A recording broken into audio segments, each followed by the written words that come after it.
क्या हुआ भाई? अरे क्या हुआ? कोई मदद चाहिए क्या? यार मेरी गाड़ी खराब हो गई है और मुझे ये बॉक्स कहीं पहुंचाना है। हाँ वो तो ठीक है, पर है क्या इसमें? इसमें एक बहुत ही अनमोल चीज है और वक्त पे कहीं पहुंचानी पड़ेगी। मेहरबानी होगी यार तुम्हारी। हाँ हाँ चलो बॉक्स रखो। थोड़ा हाथ लगवाओ। हाँ हाँ। अरे बड़ा भारी है भैया। उठाओ। इतना बड़ा बक्सा।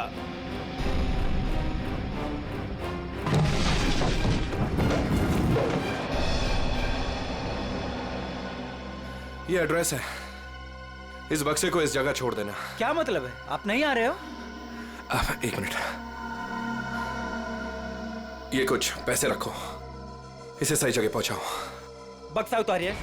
हाँ? मैंने कहा ना बक्सा उतारिए। अरे मुझे नहीं करनी है आपकी मदद। अरे बेवकूफ समझा आपने? हाँ, बक्से में क्या है क्या नहीं है? तुम ये सब रखो यार, लेकिन टाइम पे बक्सा जिस एड्रेस पे बोला है वहां पहुंचा देना। हाँ देखिए मेरी एक शर्त है, बक्सा खोल के देखूंगा मैं। अरे क्या है क्या नहीं है इसमें। सुन मेरी बात सुन, मेरी नौकरी चली जाएगी, इसे मैं नहीं खोल सकता। बस पास में ही तो जाना है, प्लीज लेके जाओ ना यार।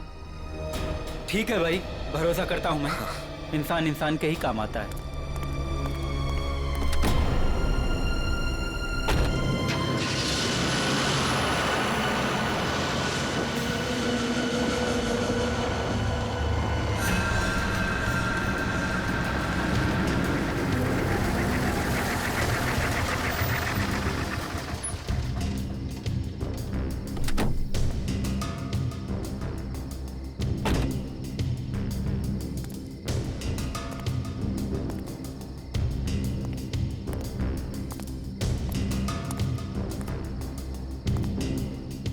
पता तो यही। कैसी चीख! अपने को क्या, बक्सा यहीं उतार के चलता।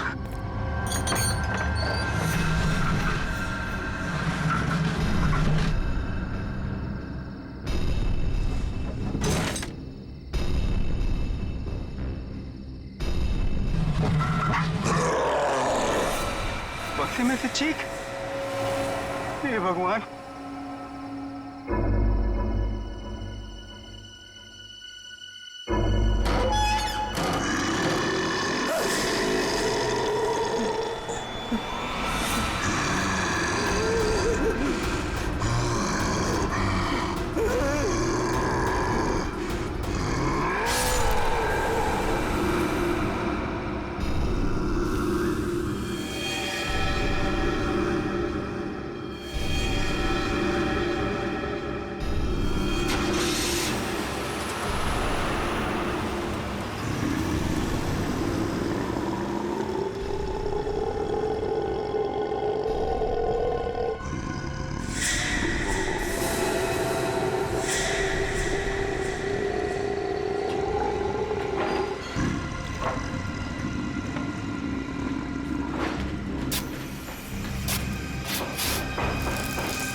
जरा जल्दी जल्दी हाथ पैर चलाओ तुम लोग सब लोग।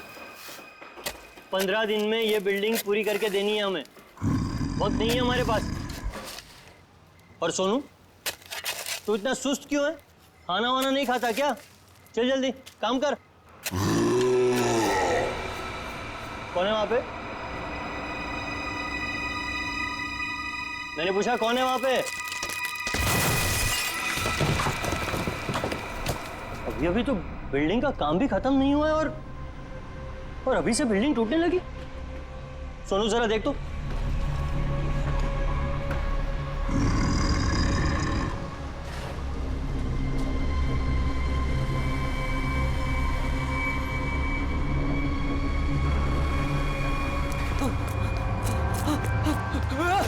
भागो, सब भागो ऐसे। सोनू, वरना सब मारे जाओगे। सोनू हुआ क्या? सब अरे हुआ क्या? किस चीज की आवाज थी? और ये चेहरे पर निशान कैसा है? पट्टियों वाला मुर्दा। मुर्दा? मुर्दा मुर्दा कुछ नहीं होता है, ये जरूर कोई चोर और घुसाया होगा। एक काम करो, सब लोग मेरे साथ चलो, चलिए मेरे साथ।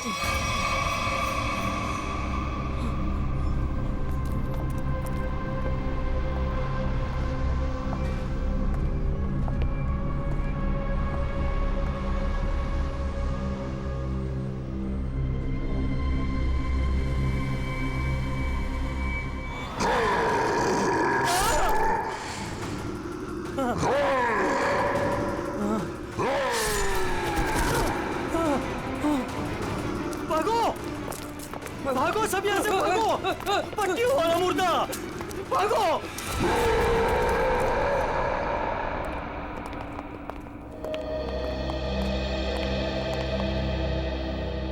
सर, मैंने और मजदूरों ने मिलकर एक फैसला किया है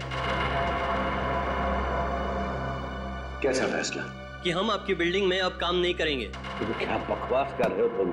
सर, लगता है आपकी नजर कमजोर हो चुकी है, इसलिए मेरे चेहरे पर ये निशान आप देख नहीं पा रहे। ये हाँ, शराब पी के झगड़ा किया होगा। सर, ये उस आत्मा की देन है जो आपकी बिल्डिंग में है। आत्मा? क्या बकवास कर रहे हो तुम? हाँ? मैं जानता था कि आप मेरी बातों पर विश्वास नहीं करेंगे, इसलिए मैं साथ में सोनू को भी लाया हूं। सोनू,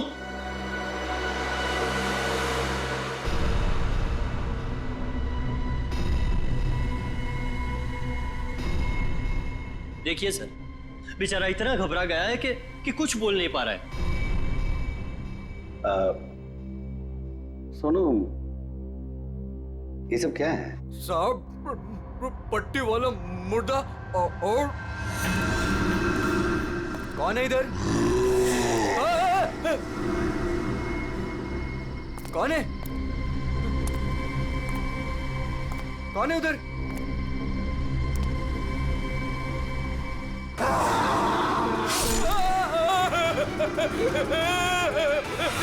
मुझे लगता है कि तुम सब लोग काम कम और नशा ज्यादा करते हो, तभी ऐसी बहकी बहकी बातें कर रहे हो।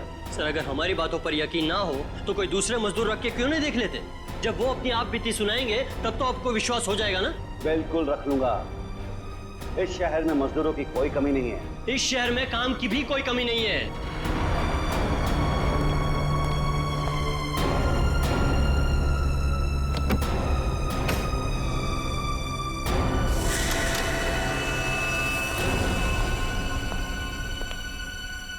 ये तुम्हारा आज तक का हिसाब। और एक बात याद रखना कि इस बिल्डिंग पर मेरे और मेरे इन्वेस्टर्स के करोड़ों रुपए लगे हैं। तो तूने बाहर जाकर इस बिल्डिंग के बारे में कोई बकवास की या कोई झूठी अफवाह भी फैलाई तो फिर मुझसे बुरा कोई नहीं होगा।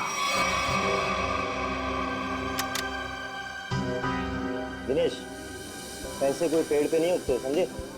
हाँ, और हम तुम्हारे फाइनेंसर हैं, कोई एटीएम मशीन नहीं कि जब दिल में चाहा कार्ड डाला और पैसे ले लिए। देखिए, आप लोग बेवजह भड़क रहे हैं। बेवजह?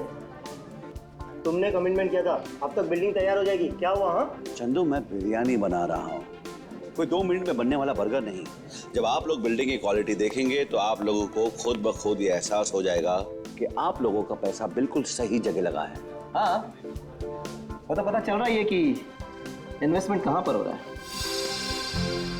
वैसे काफी अच्छी पार्टी थी आपने अपने शादी के सालगिरह की। और नताशा, एक्सक्यूज मी, आप सॉरी सर, मैं आप लोग को तो अपनी फ्रेंड से मिलवाना ही भूल गई। Meet, come. She is Tina, Swati. बस हमें किसी से नहीं मिलना। दिनेश, इस बार अगर तुमने जबान पलटी ना, 15 दिन मतलब 15 दिन, दैट फाइनल। हाँ हाँ, 15 दिन पक्का। और हाँ, 15 दिन से ज्यादा हुआ ना तो तुम्हारा घर और भाभी जी के गहने बेच करके अपने पैसे हम लोग वसूल लेंगे, समझा? अरे पक्का कहाँ? दिनेश सुनो ना। एक्सक्यूज मी, आपकी भाभी बुला रही है। मन से, एक्सक्यूज मी। जल्दी आइए ना। क्या है? दिनेश देखिए ना, मार्केट में नया हार आया है, आप कभी लेकर देंगे मुझे ये? बस हार और गहने, इन चीजों के अलावा तुम्हारे लिए और कोई चीजें इंपॉर्टेंट है ही नहीं। पति जिए या मरे, तुम्हें कोई फर्क नहीं पड़ता। मन तो करता है कि तुम्हारा गला दबा दूं। क्या बात है पापा, आप मम्मी पर इस तरह से क्यों चीख रहे हैं? मैंने सिर्फ सालगिरह का तोहफा मांगा था और ये ऐसे कर रहे थे मुझ पर। आशा, ये जो तुम्हारे ठाट बाट और ऐशोआराम है ना, वो केवल इसीलिए है क्योंकि तुम्हारा ये पति दिन रात गधे की तरह काम करता है। पापा, अगर आपके पास इतना ही पैसा है ना तो थोड़ा हम पर भी खर्च कर दो प्लीज। पहले तो आपने फ्लैट देने के लिए भी मना कर दिया और अब जब मम्मी ने आपसे एक छोटा सा हार मांगा तो उसमें भी आपको दिक्कत है। तुम दोनों नालायक बच्चों को तो मैं कुछ दूंगा नहीं, और तुम लोग मेरे घर में रहते हो, इसी बात से खुश रहो।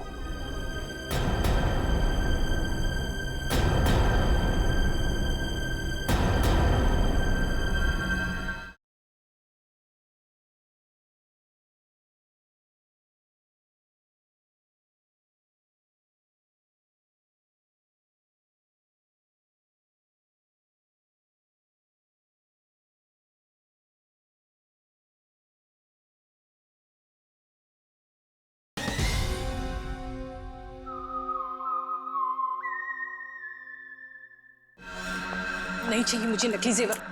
जिंदगी भर मुझे नकली जेवर ही दिए हैं। एक छोटा सा हीरे का हार ही तो मांगा था मैंने।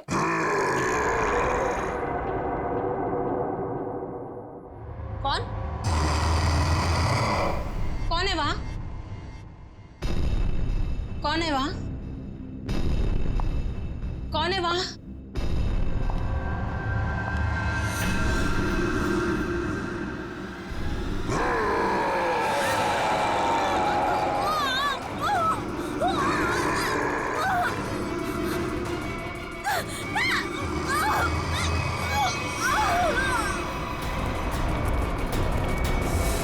आशा, आशा, आशा, क्या मम्मी?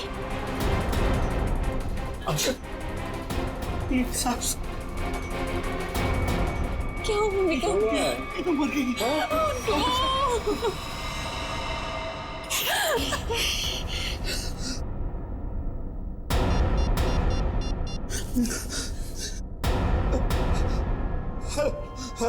Hello, CID.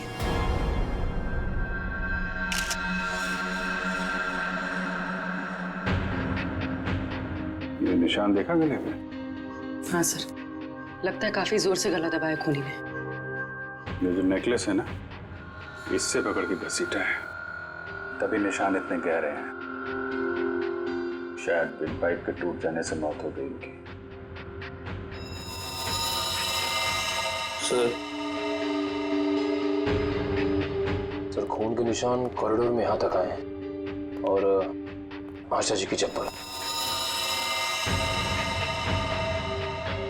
अपने आप को बचाने में बहुत स्ट्रगल किया होगा इन्होंने, पर खूनी ज्यादा ताकतवर निकला। Excuse me, excuse me. एक सेकंड, एक सेकंड।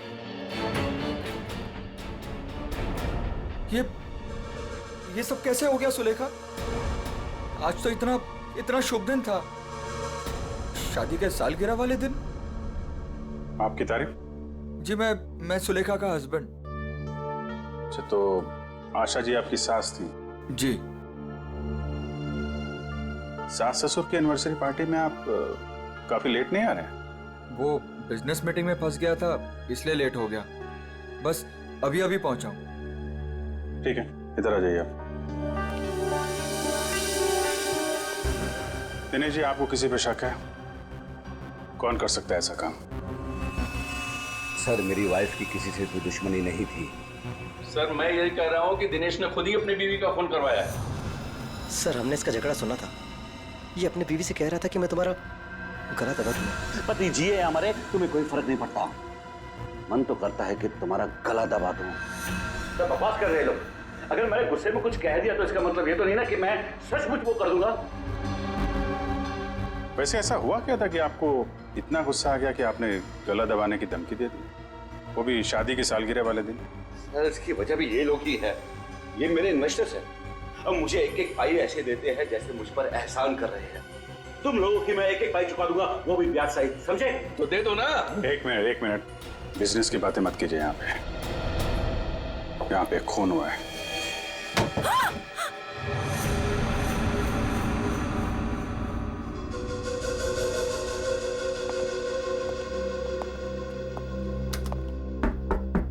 कौन है अंदर?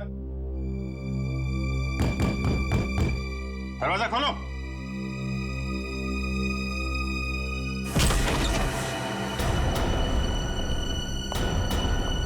ओह माय गॉड, कौन है ये? सुनिए। छोटो, कौन हो तुम हैं? और यहाँ क्यों चुप के बैठी हो? मुर्दा पट्टियों वाला मार डालेगा। सर डरी हुई है, ऊपर से जख्मी भी। देखो, आप बिल्कुल घबराइए मत। हम लोग सीआईडी से हैं। आपका नाम क्या है? कोमल। कोमल? कोमल, आप यहाँ क्यों चुप के बैठी थी? वो पट्टियों वाला मुर्दा बाहर घूमते हुए देखा। पट्टियों वाला मुर्दा? जैसे मैं यहाँ से बाहर निकली तो पट्टियों वाला मुर्दा बाहर था। अच्छा ठीक है, तुम वो जो भी पट्टी वाला मुर्दा था उसका स्केच बनवा सकती हो? हाँ। Very good. स्केच आर्टिस्ट को बुलवाओ और इस घर का कोना कोना छान मारो, देखो खूनी के बारे में कुछ सुराग मिलता है क्या। जाओ।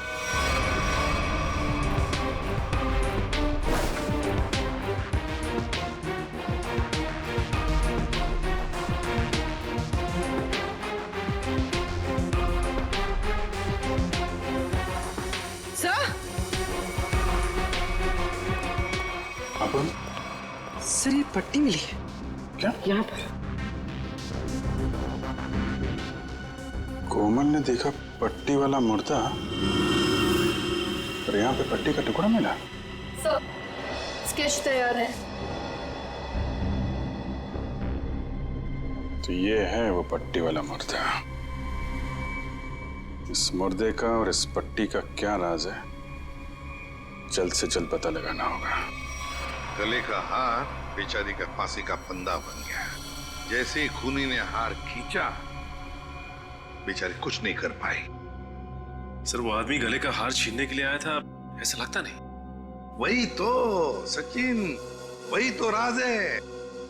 बड़ा अजीब तरीका ढूंढा खून करने का यार। हाँ जयवंती, डॉक्टर साहब को जरा स्केच दिखा। Yes sir. ये देखिए सर, ये मम्मी की ड्रेस है। मम्मी मतलब माँ? मम्मी नहीं फ्रेडी, मम्मी। हजारों साल पहले जब इजिप्ट में राजा महाराजा मर जाते थे तो उनकी बॉडी को एम्बाम कर दिया जाता था। अलग अलग तरीके की सीक्रेट्स, दवाइयां, मरहम, बाम वगैरह लगा दिया जाता था उनकी बॉडी पर और बाद में इन पट्टियों से उसे ढक दिया जाता था। इससे मम्मी सड़ती नहीं थी। मर गए मतलब हजारों साल पुरानी लाश यहाँ पे आ गई और एक के बाद एक खून कर रही है। तो शायद अगला खून तुम्हारा होगा। मेरा हो गया, अब चुपचाप खड़े रहो। और एक बात ध्यान में रखो, मम्मी कभी सड़ती नहीं है और ना मम्मी कभी जिंदा होती है। अच्छा सर, ये जो पट्टी का टुकड़ा हमारे हाथ लगा है, कहीं ऐसा तो नहीं कि ये खूनी के साथ हाथापाई के दौरान आशा जी के हाथ आ गया? नहीं, ऐसे नहीं हुआ। तारिका जी, आप ठीक है वहां पे? नहीं। फिर एक सीआईडी ऑफिसर बोल रहा है कि इनके हाथों में पट्टी आई थी, मतलब आई थी। सीआईडी ऑफिसर आसमान से उतरता है क्या? उससे गलती नहीं हो सकती। ये पट्टी का टुकड़ा जो आप लोग लेकर के आए हैं, ये हाथापाई में नहीं फटा है। अगर हाथापाई में फटता तो सीधा नहीं फटता, टेढ़ा मेढ़ा फटता, समझे? और ये टुकड़ा कोई मामूली टुकड़ा नहीं है। 1500 साल पुराना है ये टुकड़ा। 1500 साल? 1500 साल? 1500 साल? जी, किसी ने मम्मी की पट्टियां खरीद ली हैं। कहां से सालूंके साहब? ये इजिप्ट से? अरे यार, लोग पुरानी मम्मियां खोद खोद के निकाल रहे हैं और चोरी छिपे बाजार में बेच रहे हैं। ऐसी एक मम्मी शायद इंडिया में आ गई। बाप रे। लेकिन सर ये खूनी मम्मी बना क्यों होगा? हल्ला मचाने के लिए सचिन, हल्ला मचाने के लिए।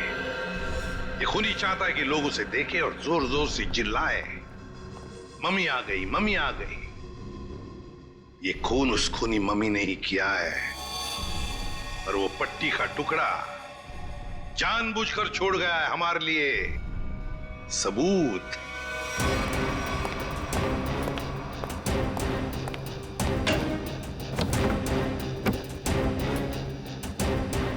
आज तो मैं इस मम्मी का काम तमाम कर दूंगा।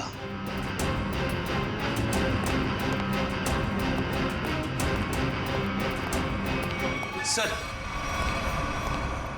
ये सोनू है, दिनेश की बिल्डिंग में काम करता है। अच्छा, सोनू साहब कोई पैसा वैसा नहीं था दिनेश साहब के पास, कंगाल थे वो। एक मिनट, कंगाल थे वो, कोई पैसा वैसा नहीं था दिनेश साहब के पास? क्या मतलब क्या है? नहीं साहब, वो तो सर से लेकर पांव तक कर्जे में डूबे हुए थे और उस बिल्डिंग की वजह से।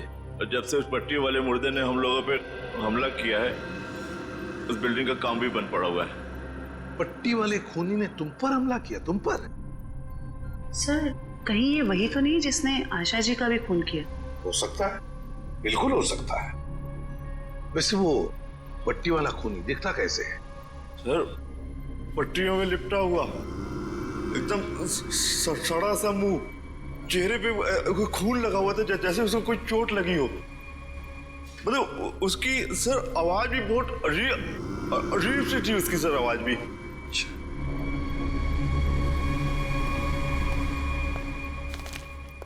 एक मिनट,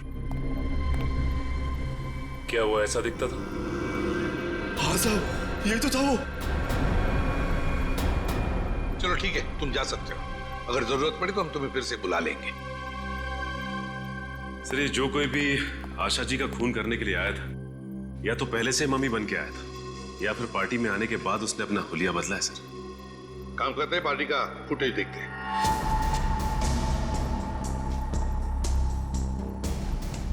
एक मिनट, पॉज करो।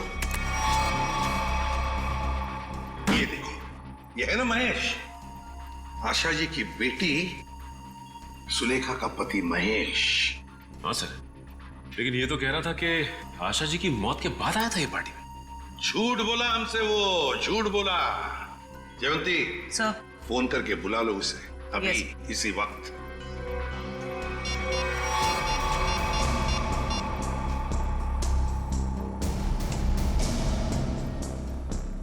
सर, फोन नहीं उठा रहा है। महेश फोन नहीं उठा रहा है, उसकी आधी कारस्तानी तो इसी से समझती है। रेडी, मोबाइल फोन रिकॉर्ड्स निकालो उसके।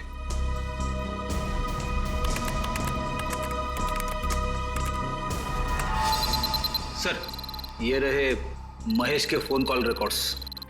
40 बार फोन किया है एक ही नंबर पे, और ये नंबर तो उसके सासू माँ का है। सर, सासू माँ से इतना ज्यादा लगाव? इस महेश से मिलना पड़ेगा। महेश,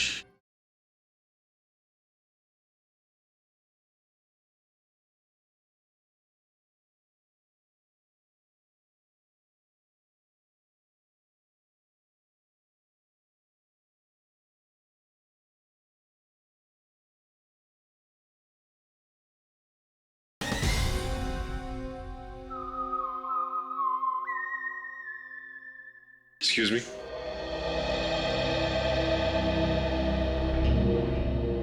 क्या महेश घर पे है इस वक्त? नहीं सर, महेश जी तो अभी घर पे नहीं है। लेकिन प्रॉब्लम क्या है सर? देखिए, महेश ने हम सबसे झूठ बोला। जब आपकी माँ का खून हुआ, उससे पहले ही महेश वहां मौजूद था। आपका मतलब है मेरे पति ने खून किया है? देखिए, हमें उस पर शक है। लेकिन सर वो ऐसा क्यों करेंगे? पैसों के लिए, पैसों के लिए किया होगा उसने। सब पैसों के लिए? लेकिन सारा पैसा तो डैडी के पास है, उन्होंने आज तक माँ को कभी कुछ नहीं दिया। तो फिर महेश जी क्यों हत्या करेंगे मेरी मॉम की? अब ये सब कुछ तो हमें महेश ही बताएगा। लेकिन हाँ, अगर महेश आपसे कांटेक्ट करता है तो हमें खबर कीजिए। तो फ्रेडी, इस महेश का मोबाइल ट्रैक करो, सब पता चल जाएगा।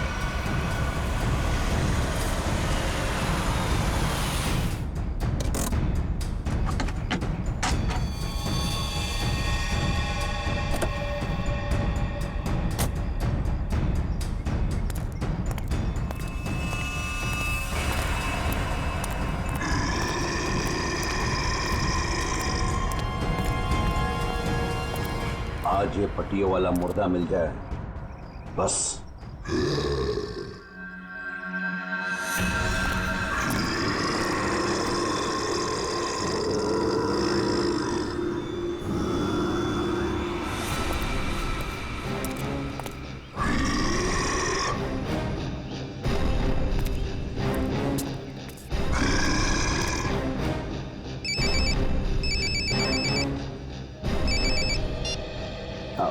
हेलो, हाँ जीतू भाई, हाँ आपके लिए खुशखबरी है। हाँ जी, बिल्डिंग का काम बहुत जल्द शुरू होने वाला है।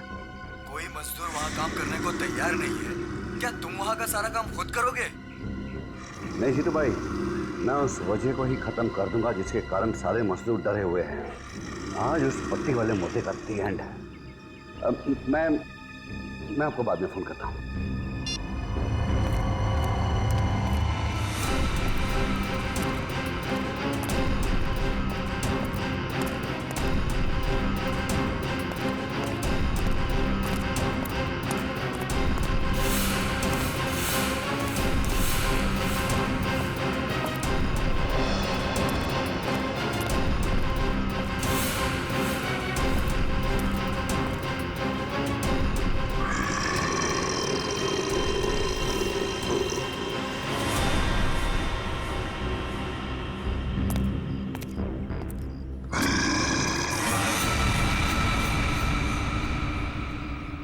आवाज आई, यहीं से आवाज आई, पट्टियों वाले मुर्दे, आज तू बचेगा नहीं, आज तुझे छोड़ूंगा नहीं मैं। गोली मत चलाना। तो तू ही ये सब कुछ कर रहा है और तूने ही आशा को भी मारा। नहीं, मैं ऐसा क्यों करूंगा? मैंने नहीं मारा। तू यहाँ क्या कर रहा है? मैं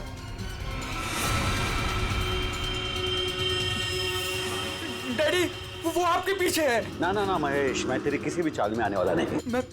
मैं सच कह रहा हूँ, वो पट्टी वाला मुर्दा आपके पीछे ही है।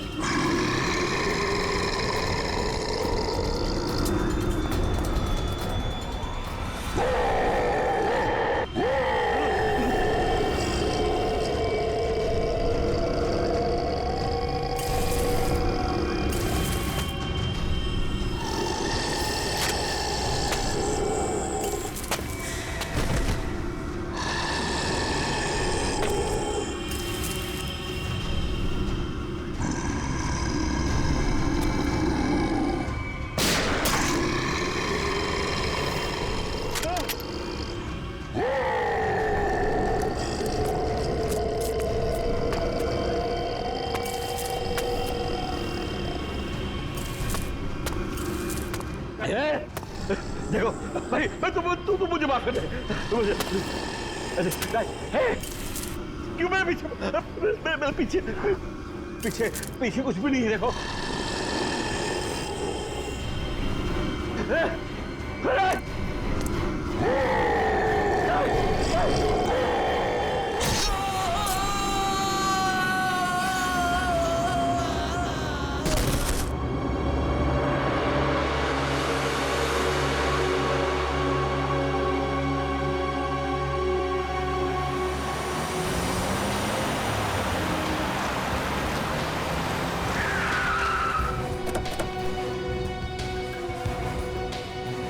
सर, मोबाइल कंपनी वालों से पता चला है कि ये दिनेश का मोबाइल भी यहीं पे है। इससे पहले महेश दिनेश को नुकसान पहुंचाए, हमें उसे बचाना होगा।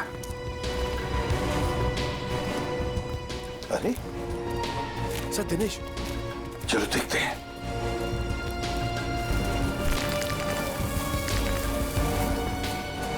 माय गॉड, ये तो जिंदा है। सच, जल्दी से एम्बुलेंस बुला, जल्दी। फ्रेडी, जयवंती, देखो आसपास। Yes sir.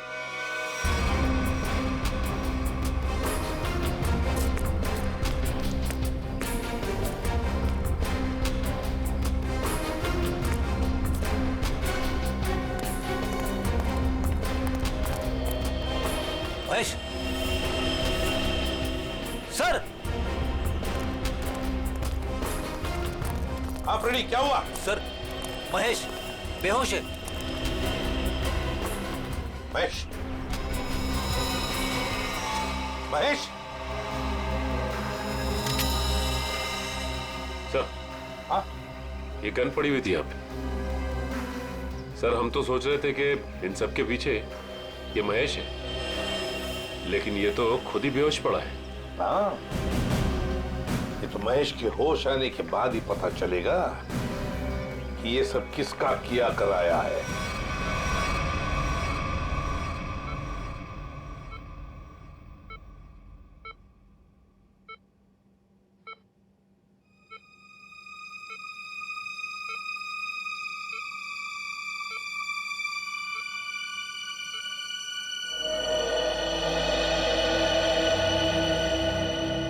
डॉक्टर साहब, अब कैसी तबीयत है मेरे पापा की?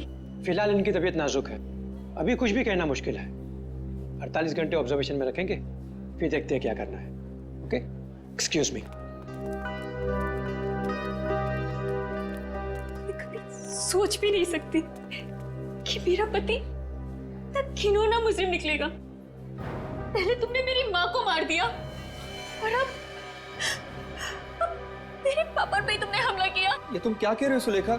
तो मैंने ऐसा कुछ भी नहीं किया है। मैं निर्दोष हूँ, बेकसूर हूँ। हर मुजरिम यही कहता है कि उसने कुछ नहीं किया, वो निरपराध है।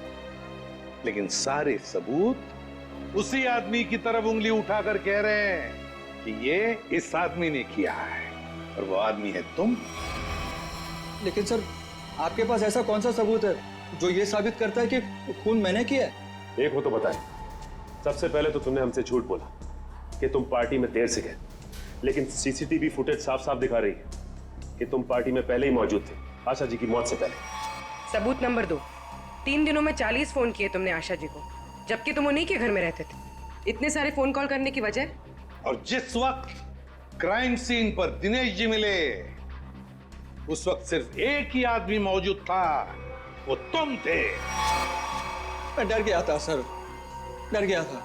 दरअसल बात यह है सर कि मैं नया बिजनेस चालू करना चाहता हूँ, और जिसके लिए मुझे पैसों की जरूरत थी, और मैं चाहता था कि वो पैसे मुझे सासू माँ जी दे दे। बस सर, इसीलिए मैं उन्हें बार बार कॉल कर रहा था, और कोई वजह नहीं है सर। तो इनके कहने का मतलब है कि ये पार्टी में पैसे मांगने के लिए गए थे आशा जी से, है ना? हाँ सर, तो फिर मैंने देखा कि ये लोग बिजनेस के लिए मुझे पैसा नहीं दे रहे, और सासू माँ को लाखों करोड़ों के गहने दिए जा रहे। और तुमने गुस्से में आकर मार डाला आशा जी को? नहीं, मैंने उन्हें नहीं मारा। मैंने कहा ना, मैं उनसे पार्टी में बात करने गया था, पर मेरे बात करने से पहले ही उनका मर्डर हो चुका था। नहीं महेश जी, कौन विश्वास करेगा तुम्हारी इन बातों पर? पहले तुमने आशा जी को मारा, फिर दिनेश जी के पीछे पड़े, और वो भी कहां पर? अंडर कंस्ट्रक्शन बिल्डिंग में। ये गलत इल्जाम है। मैं वहां पर उनसे भी बात करने गया था, मैंने नहीं मारा। ऑफिस में नहीं जा सकते थे, घर में नहीं जा सकते थे? उनसे बात करने में ऑफिस ही गया था, पर जब मैं ऑफिस पहुंचा सर, तो वो निकल चुके थे अपनी साइट पे सर, इसीलिए मैं साइट पर चला गया। पर जब मैं साइट पर गया तो सर, मैंने देखा कि एक पट्टी वाले मुर्गे ने उन्हें धक्का दे दिया वहां से सर। आशा जी और दिनेश जी पर मम्मी ने हमला किया? हाँ सर। पंकज, ये तो उस आदमी ने किया जो दुनिया को दिखाना चाहता है कि ये किसी इजिप्शियन मम्मी ने खून किया है। पर वो हमारे परिवार के पीछे क्यों पड़ा है? डॉक्टर साहब कह रहे थे ना कि इस तरह की पुरानी और महंगी पट्टियां आसानी से नहीं मिलती। सचिन, सेंट्रल स्टेट लेबोरेटरी से पता लगाएंगे कि पट्टियां कहां से और कैसे मिली है।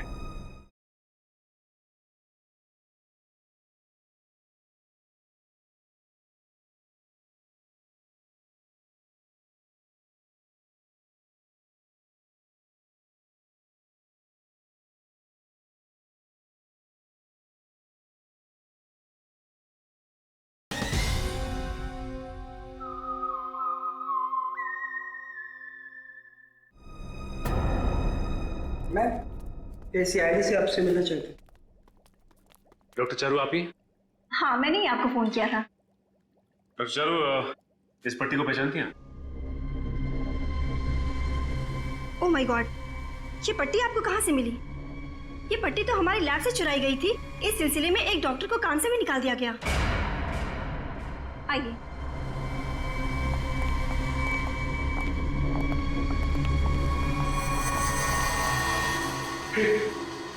ये तो वही मम्मी है ना जो इजिप्ट में होती है।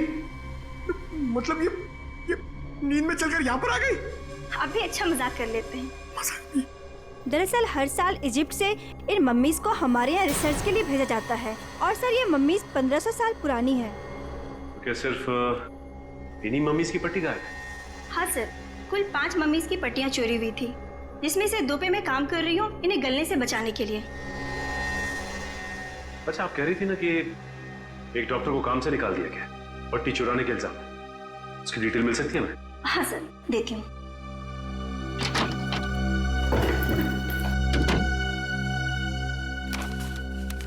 ये है सर मिस्टर ज्ञान। इन्हें काम से निकाल दिया गया। इन्होंने पट्टियां चोरी की या नहीं ये तो मालूम नहीं, लेकिन इन मम्मीज की देखरेख यही करते थे।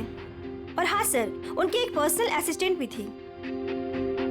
इनकी असिस्टेंट का कोई फोटो, नंबर या एड्रेस है आपके पास? वो उनकी पर्सनल असिस्टेंट थी, इसलिए हमारे पास उनकी कोई डिटेल्स नहीं है। सर, 5 मम्मीज की पट्टियां गायब है और खूनी खुद मम्मी बनकर दिनेश के परिवार के पीछे पड़ा है। क्या बोल रही? ये खूनी दिनेश के ऊपर दोबारा हमला करेगा। क्या हुआ डॉक्टर? आप पापा को इतनी अचानक से क्यों शिफ्ट कर रहे हैं? देखिए, इनकी हालत पहले से ज्यादा बिगड़ गई है। अगर इन्हें आरजे हॉस्पिटल भर्ती नहीं कराया गया तो इनका बचना मुश्किल हो जाएगा।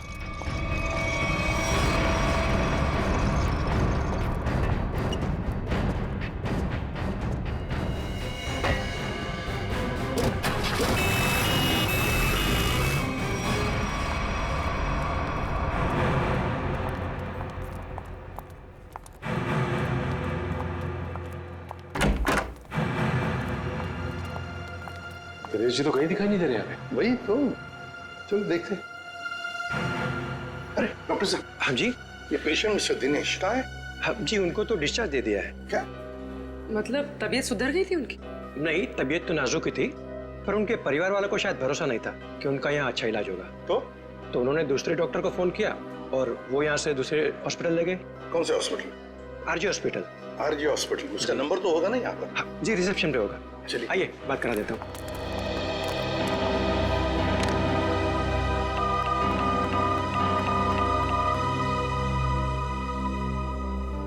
Hello, RJ hospital. देखिए, मैं एसीपी प्रद्युमन बोल रहा हूँ, सीआईडी से। आपके हॉस्पिटल में अभी अभी एक पेशेंट एडमिट हुआ है। दिनेश नाम है उनका। नहीं हुआ है?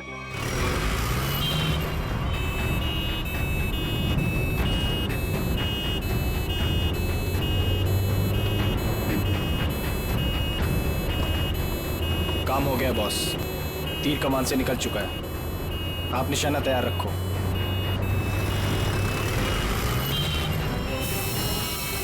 अरे धुआं कहाँ से आ रहा है? अरे गाड़ी रोको, गाड़ी रोको, गाड़ी रोको।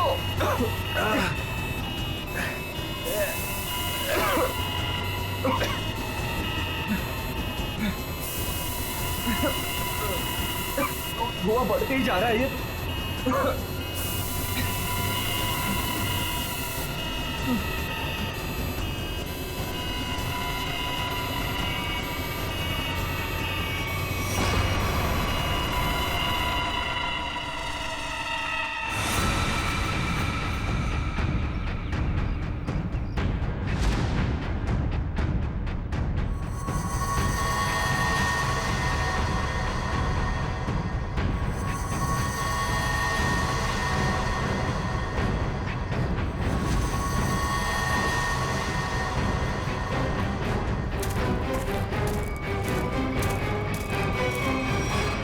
क्यों?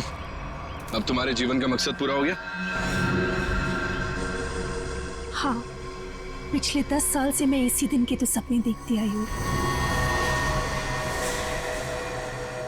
और देखो, आज मेरा सपना पूरा हो गया। नहीं, सीआईडी के रहते अपराधियों के सपने कभी पूरे नहीं होते। सीआईडी? क्यों डॉक्टर ज्ञान?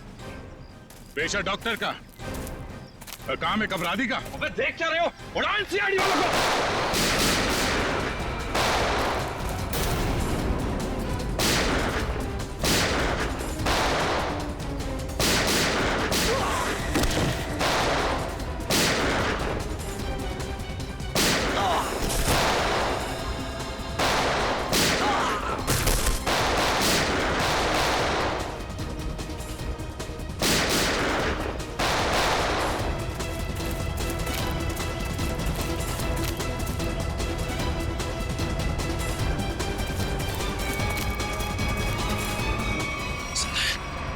सबके सब बेहोश हैं, इनको होश में आना पड़ेगा।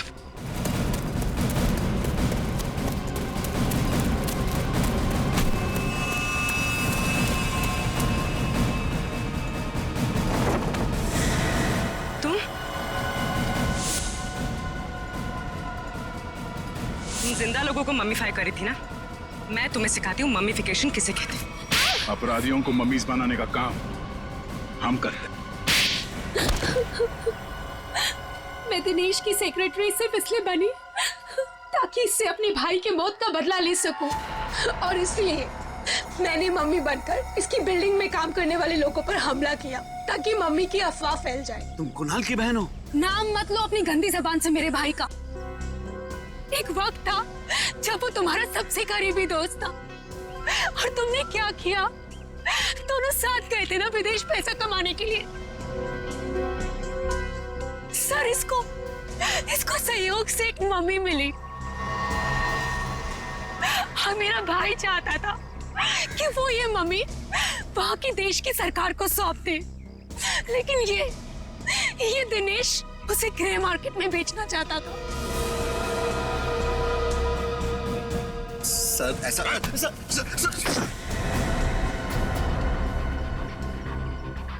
जब कुणाल ने कहा कि वो पुलिस के पास जाएगा तो मैंने उसे मारकर जमीन में गाड़ दिया और मम्मी बेचकर अमीर बन गया। वाह, बहुत अच्छा काम किया तुमने। पैसों के लालच में तुमने दोस्ती को जमीन में गाड़ दिया। मुझसे गलती हो गई सर, मुझे माफ कर दीजिए आप। अब ये तो समझ में आ गया कि तुमने नताशा को नौकरी पे इसलिए रखा क्योंकि तुमने कुणाल की बहन को देखा नहीं था। अगर ये बात समझ में नहीं आई कि डॉक्टर ज्ञान इस सब में तुमने इसका साथ कैसे दिया? मैंने ये सब पैसे के लिए किया। पैसों के लिए अपराध के दलदल में कूद गए तुम।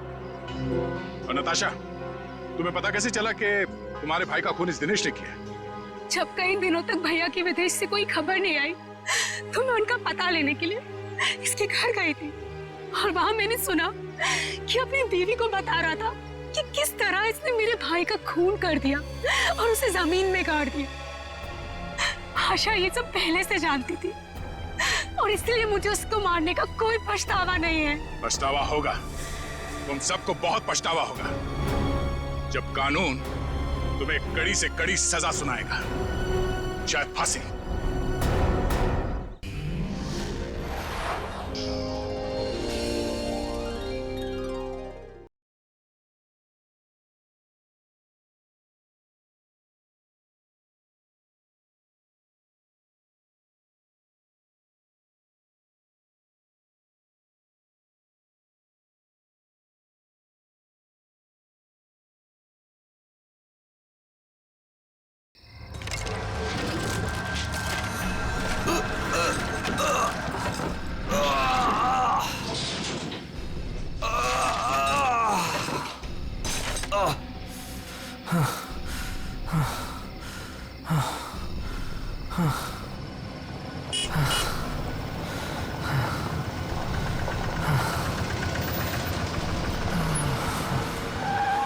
क्या हुआ भाई? अरे क्या हुआ? कोई मदद चाहिए क्या? यार मेरी गाड़ी खराब हो गई है और मुझे ये बॉक्स कहीं पहुंचाना है। हाँ वो तो ठीक है, पर है क्या इसमें? इसमें एक बहुत ही अनमोल चीज है और वक्त पे कहीं पहुंचानी पड़ेगी। मेहरबानी होगी यार तुम्हारी। हाँ हाँ चलो बॉक्स रखो। थोड़ा हाथ लगवाओ। हाँ हाँ। अरे बड़ा भारी है भैया। उठाओ। इतना बड़ा बक्सा।